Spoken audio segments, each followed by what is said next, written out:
Well, Wales got their bounce back, that's for sure anyway. Yeah, I wasn't surprised, to be honest. I remember a lot of people in the after ball crowd and others as well saying that this would be, 30 points plus win. Now, I I thought that Ireland would win and would win comfortably enough, but with an improved Wales performance. So I was kind of half right. Ireland did win, and there was an improved Welsh performance. Yeah, so I think there's a few variables as to how the game went.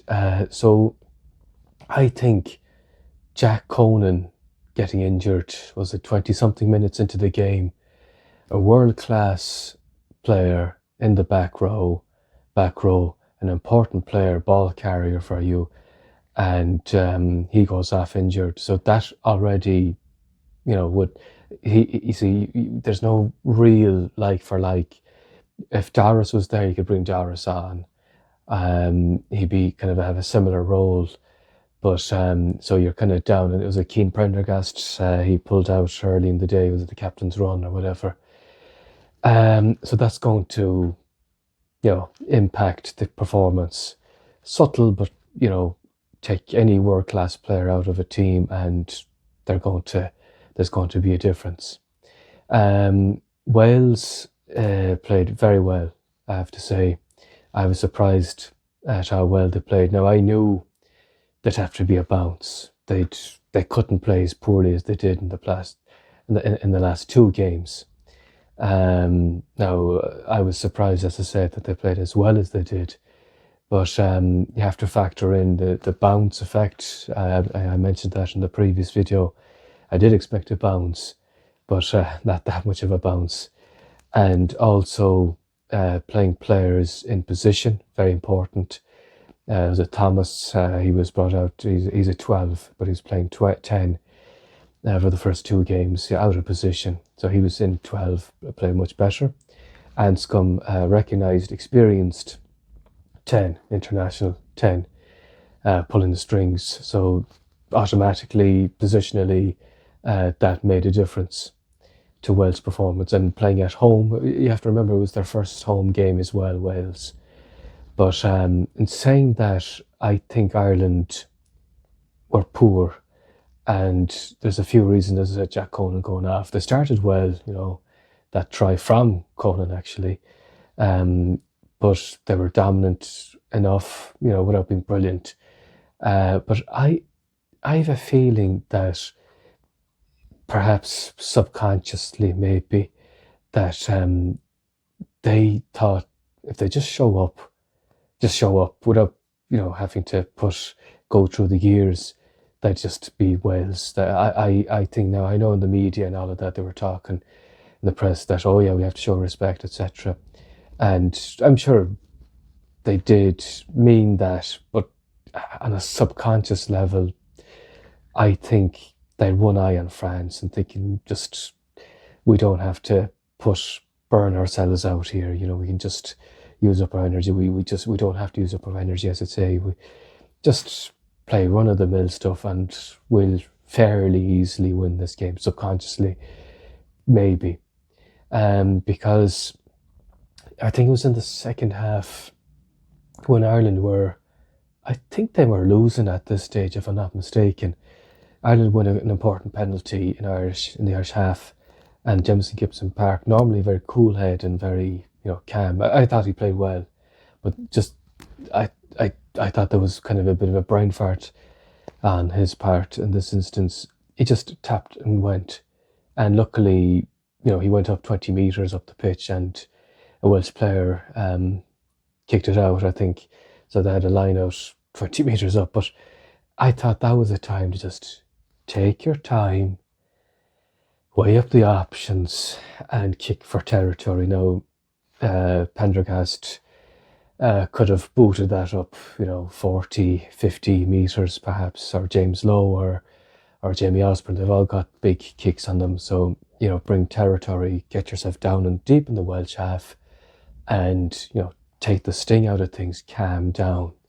But that was a bit helter-skelter. And also, maybe, as I was saying, this subconscious thing, or just tap and go, and we'll break them down after a few phases, kind of thing. Because I mean, they were so poor. I mean, against France, it was a 43-0, was it? And could have been more for France. So they probably had that thing in their heads, even when they were down. But anyway, I think then that is a factor. I think that is a factor. But then the bench played a huge role. Now, I think Bealham should have started. I know they were trying to give experience to Clarkson, but give him 20 minutes off the bench. I think the scrum, it was no coincidence that when Bealham came on, not only did Ireland not lose or give away a penalty in the scrum, but they actually won a few penalties, very few very important ones actually, and I think a free kick as well, and held their own. So Bealham should have started. Now, I don't want to be too critical on Clarkson. I think he's a lot of potential, but maybe just give him 20 minutes or whatever off the bench. That should be enough experience for a player that young, especially for a tight head. He can play on for another 12, 14 years, depending on injury. So, no need to rush. Just give him 20 minutes here and there. Anyway, when Bealham came on, the scrum was secure and dominant, actually. And not only that, but I thought he carried very well. There was a ferocity in his carries as well. So Bealham should have started, in my opinion. Anyway, well, based on the performances anyway. I know you could argue that, coming off the bench, he had this impact, but as I said, in an away game, in a cauldron situation like in Cardiff, like with a young player like Clarkson, bring him off the bench for 20 odd minutes, whatever, when the opposition are kind of tired and that, so he can do his stuff. I think Pendergast had a mixed game. I'd say poor to mixed.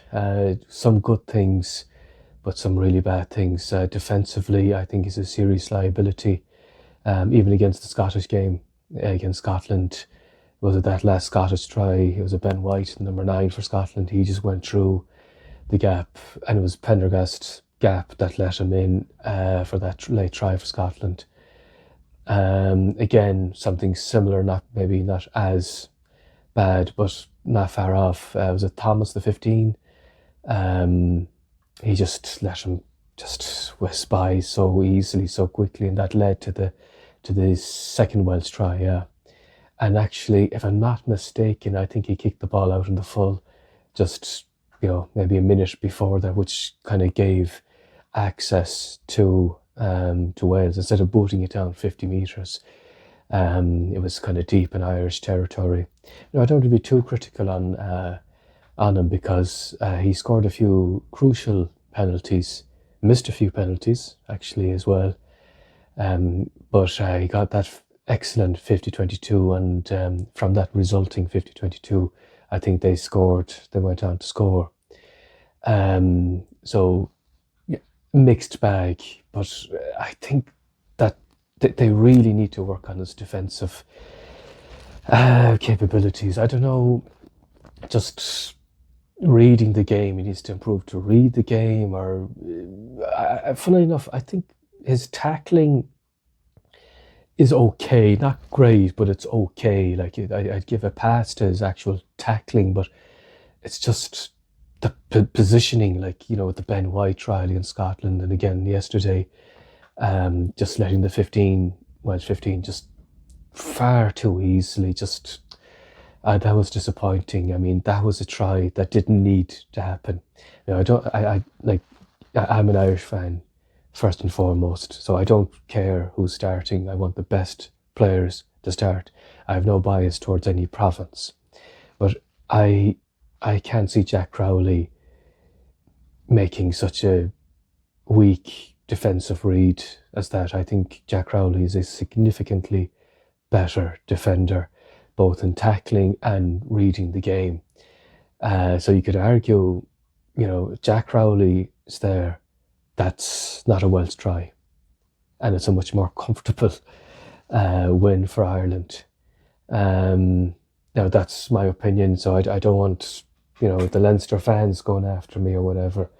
I'm not from Leinster. I'm from Connacht, so as I said, I'm an Irish fan first and foremost. I just want the best players out there.